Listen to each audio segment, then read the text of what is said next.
What's up, guys? Hit that full screen so you can see the full image here. Right now I am looking for the perfect portrait lens for the Canon M50. What I'm shooting with right now is the 50mm f1.4, and this is kind of what it looks like. It has a really shallow depth of field, and this is probably a full frame camera here. It's probably a full frame camera, or somebody using a speed booster with a crop sensor camera, because it's got a really shallow depth of field on those. When you're kind of far away from the subject and they're close to the background, you don't get as much of a blurred background, kind of like this shot right here. So let's go back out of this and let's type in, let's look up the Sigma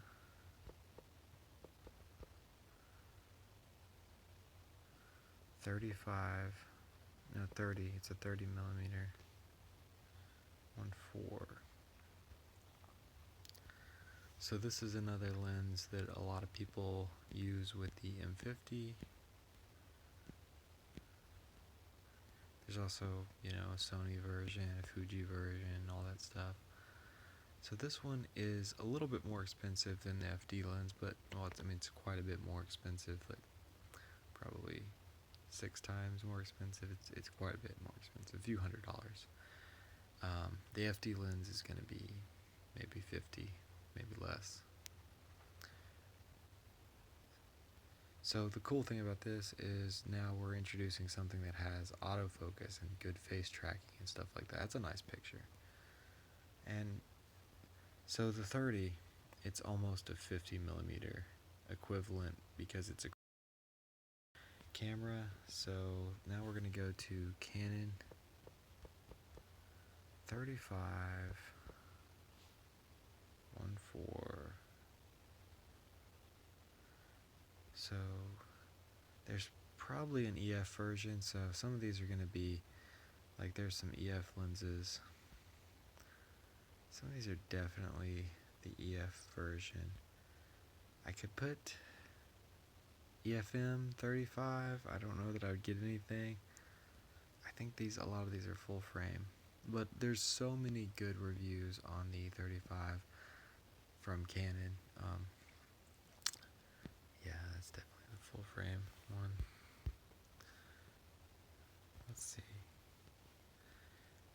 But it's very expensive. It ranges from anywhere from $400 and something to $900 on eBay, which I don't know why anybody would pay more than, if there's someone selling it for like $400, why would anybody pay $900? I don't know why they even try to list it, but maybe somebody will. They're not searching. Let's see. Let's put EFM. No, that's EFM 35mm. You never know with Instagram what you're really getting. Let's try M50 Prime.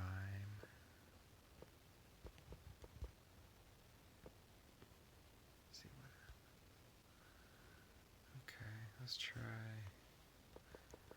try M50 Portrait.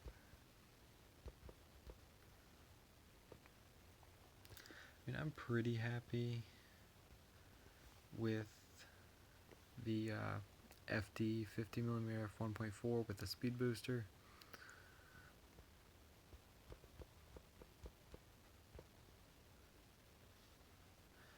But it's a little bit soft, all the way open.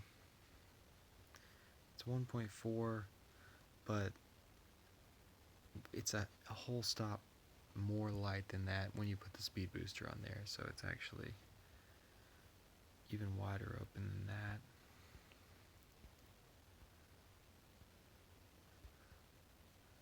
I'm not seeing any like real portraits in here. Let's see what this. So yeah, that's some of the main portrait lenses I can think of, unless you want to adapt like a Tamron or a Sigma lens from the EF system with the adapter. there's also the Camlon. Let's go to that. 1.1. Let's see. 50mm f1. It's 1.1. Now this is also a really good option. You can definitely blur the background with f1.1.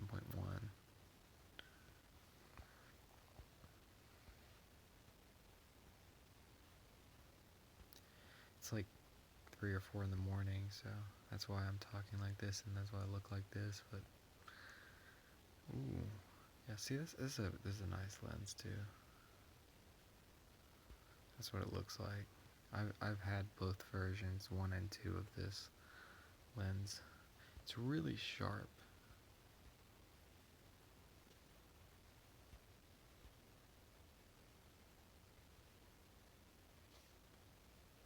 That's definitely a good option.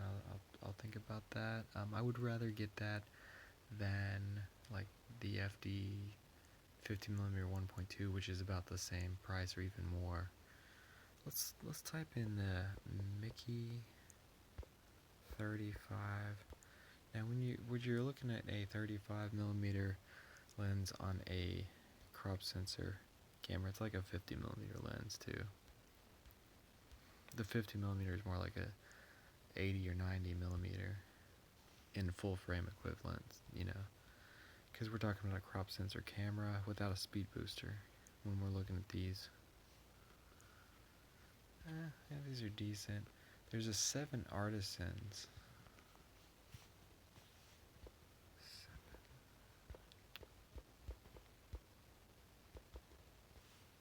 35 1.2.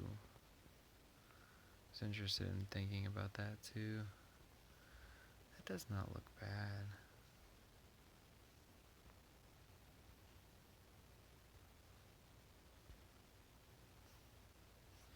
And this one's a tiny, tiny little lens.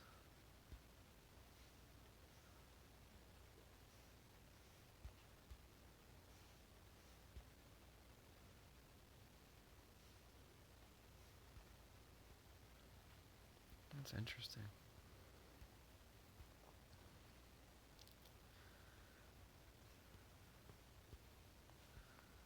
This looks really sharp too.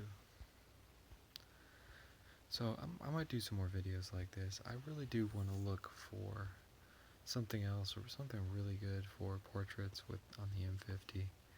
So yeah, there's some of the best ones that I've found. I really hope this video was helpful to you. I'm enjoying using the FD lenses on there, but they are a little bit soft, all the way wide open. And some of these others are much sharper, wide open. So hope you guys enjoyed this. If you like this kind of content, reviews, tutorials, and videos about what I'm learning as I grow as a filmmaker, hit that subscribe button, and thanks for watching.